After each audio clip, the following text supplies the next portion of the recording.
If you like this video, please click like, share it, subscribe, buttons down there, and if you want coaching with me, Nottingham Online, all the information is in the bio. Before we go any further today, while I've got your attention, I've got to say, I've had a few messages saying that you're not getting notifications when I post a video. Through a bit of digging, it might be a setting you've got on your YouTube account. So if you go on your YouTube account and click notifications, there's 4 options. I think you need to click all, because sometimes there's options that is unsubscribe videos or something, or favorited, I don't know, whatever, but basically all is the way forward. I'd be interested to know if you do have a look, whether you have checked that option, whether it is affecting whether you get notifications, or it might be just a conspiracy from YouTube. I don't know, I'm just surprised I haven't got 1 million followers, but anyway. So today, what am I doing? I am going to talk about the high blue going into the pack. I know it's been done before, but I'm going to use my slow motion camera and just show you what the white's doing, and then explain why it's really, really tough to give you a definitive answer on how to play it. And I'm a bit paranoid about talking before I go into things, because, you know, one of my videos, somebody said I was boring, so check it out. Right, here we go. Breaking the pack from the blue. Looks quite impressive, this shot. I've got my slow motion camera on. Seems to look amazing. Problem with this shot, demonstrating this shot, is I've got to keep setting them up. It's very annoying, but that's what I do for you. Very nice guy.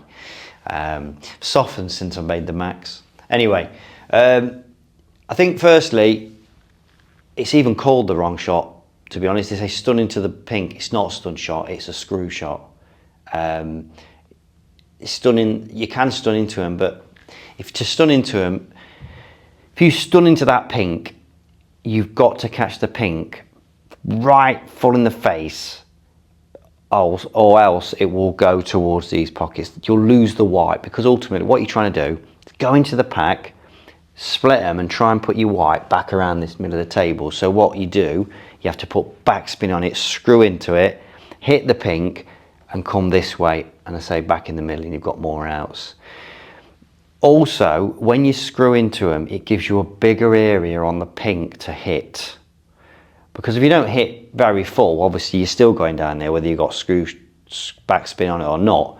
But what it does, it gives you a little bit of it. Instead of having to hit it right in the middle, you've got a bit of a bigger area to hit, like I say, before you end up over there or screw under the black or whatever. So you'd obviously, from this side, I'd put a tracer left, tracer right on it, because it's a left cut, of course you would, obvs. But I would screw it in. So you'll see that camera there. The white was, now again, this is why it's so hard to explain how to play this shot. I'm going to get technical now. Now this table's not brand new, so it's not playing as slippy, right? So what that means is, the backspin on the way there is going to grip the cloth better than if it was a brand new cloth when it was slippier. So what that means is I've got to be careful not to put too much backspin, because it'll grip and come this side of the pink. When you're playing on the brand new cloths, the slippy cloths, you're in danger of it not gripping quickly enough, because it's so slippy, and the pace you're hitting it, when the white inevitably is going to go trying to force its way that way, because you're hitting it that way, it'll sort of come back and then hit the pink in the middle. But because it's so slippy and you're going so quickly, the white don't get time to grip. You hit that, you go in there. So this is why this shot is so hard to explain how to hit it. It's impossible, because that variable is then made more of a variable from different angles. Because if I'm higher on the blue, I need to get more backspin on, because I'm going to hit it thinner and go towards there, and I need it to grip quicker or more, because I'm going to sort of make a little bit of an arc. Now if I'm here, then I've got to play it with less backspin, but just enough so they've got backspin on it. But I can't screw it too much, because if I screw it too much, the bottom's going to take and miss the pack and screwing off or something like that. So it's, when people are asking how to play this shot, you can't give a definitive answer. It's impossible. So this is where feel and touch comes in.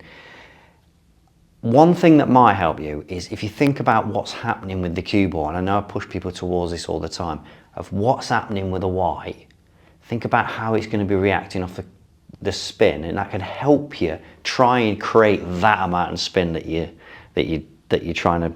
need to play the shot well from whatever angle you are. So yeah, it's a tough one. I'm going to try and play it now, and after that ramble, I've got to play it right. So I'm going to play it first. I'm going to try and play it well first, right? And then obviously you can watch it back there and you'll see exactly what the white does. And then I'm going to play a stun shot into it. So then you'll see probably hit it perfect. I don't want to hit it perfect, basically. That's why I say that. It's because then you'll see the white that it'll go over there, or it's more chance of it going over there.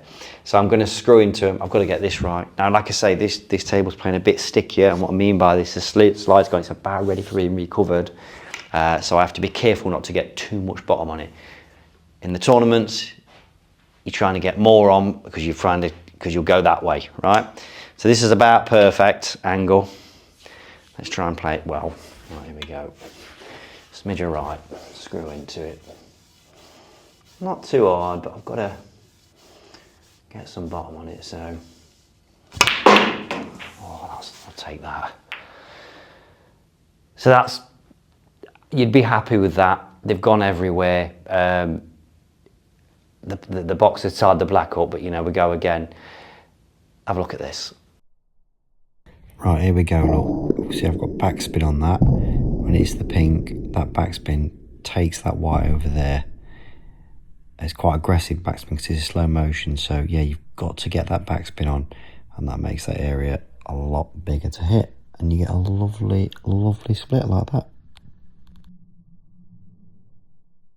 Right, we're here again. I'll give myself the same angle, right? So now I'm not going to screw into them. I'm just going to try and stun into them. And again, I've got that camera going. So you'll see that unless I hit it bang in the middle, I'm going to lose my white. And you know, I might be lucky it come off the round, come back up there. But like I say, if you play it well, the proper way to play it is just screw off the side well like I did there. And you sort of, you're unlucky not to land really if you hit it like that. Luckily I played that pretty well, so I'll just try and stun into them now. I keep hearing, I don't know, this thing about, I've seen a few posts that the white will always come off at a 90-degree angle if you hit it with no spin or something. I don't think that's true, because it can't be, because different tables are going to play differently.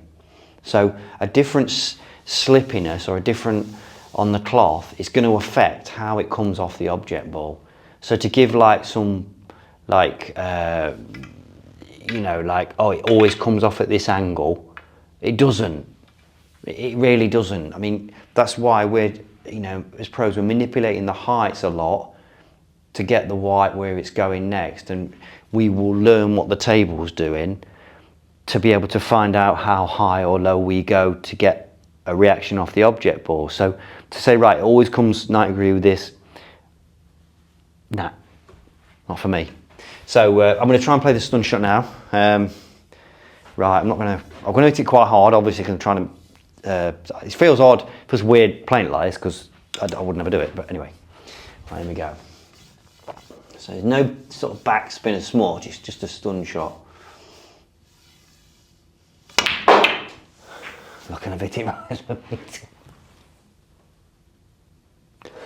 Oh dear, I've played it very well. So I'm going to have to play that again now because I've hit it so well, the white stayed there. Right, you'll see here that I've got no backspin. I hit the pink slap bang in the middle up and the white stays there. As you can see from that slow-mo, you can understand if I don't quite catch it in the middle, the white's going to sort of disappear to one of the sides. But I didn't even get a good split there, to be honest. But yeah, that was I played it absolutely perfect, the bad way. Right, we're here again. Hopefully I won't play it so well, but I'm going to stun it again. There's no screw on it. Here we go.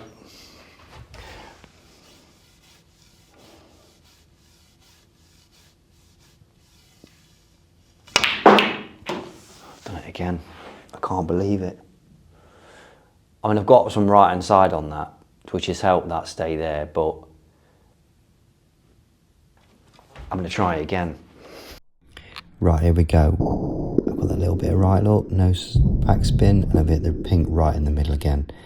I think the bit of side pushed that pink to the right as we look at it, but I mean, again, I've just caught it right bang in the middle, which is obviously really tough to do. I've done it twice in a row. Let's have another go. Here we go again. Right, let's hope I don't play it so well. Just shows you how well I'm playing, because that's why I made the max, but anyway.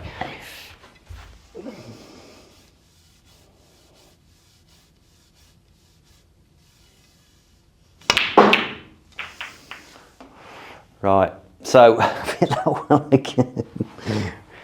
But although a bit well, you see the whites careering over there, because again I keep catching the pink really well. I'm going to try it one more time and hopefully not play it so well. Right, here we go again. No backspin, just side spin. And there, I've not quite caught it in the middle, but that little bit of right has held it up a little bit. But you can see it's starting to move this way, which again, I've still caught it really full. So you can see there, just a bit off, and it's moving. Get this right. There we go.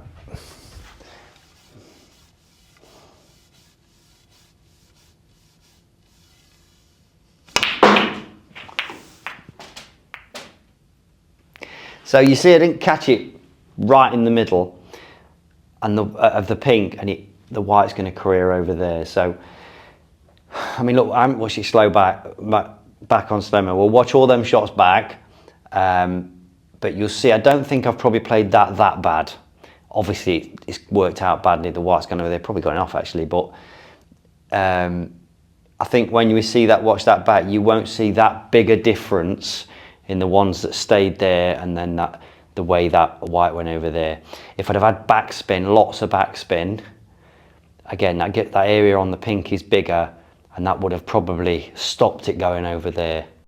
You see this one, I don't catch it anywhere near full, and you can see by that shot, you've got no chance of staying up there. That's how you want to play it. It's definitely a screw shot. Like I say, it's really impossible to say how to play it. I think when you're a bit straighter, you are sort of, the only tip I can give you when you're straighter on the blue is obviously the screw is gonna take pretty easy because it's a full ball contact. It's more of like a punchy screw. So what I mean by that is it's like you're trying to arc the white a little bit more because you want to put backspin on it, but you don't want it to take as quickly as if you was just screwing it with loads of screw, because if you do, it'll just pull it over here. It's hard to explain that hit. It's the same hit, really. It's the same hit, but it's like just a bit higher on the cue ball, I think. I feel like I'm playing it like that, and I'm just trying to arc the white towards the pink. But again, that shot is so hard to give a definitive answer. It's impossible. So the best way of explaining it is it's a screw shot. You just got to practice it and learn what your table's doing. So there you go. It's very tough. There's so many variables. You've got how high or low you are on the blue, the slippy cloth. Do you know what I mean? Exactly how high or low you're hitting on the white will create that bit different amount of spin. The only advice I can give there, like I say, is it's definitely a screw shot, but I think this is why you've got to have something you can repeat, because if you are chopping and changing your cue action and you're a bad aimer, not hitting or knowing where to hit the cue ball, you're not going to be able to play this shot well, because you're not going to be able to predict the outcome of what the white's doing. I know I bang that drum loud, I'm like a dog with a bone, but if you can't get a cue action you can repeat, you can't play any shot consistently well. So you got to do that. What that is, it doesn't matter. If you've got a beautiful cue action, crack on. But if it ain't, if you can repeat it, we're good to go. But again, aiming. I'll always drag you back to that, because ultimately you need to know where to hit the cue ball, and knowing how it's going to rotate and how it's going to move is going to help you do that. Comment below. See you soon.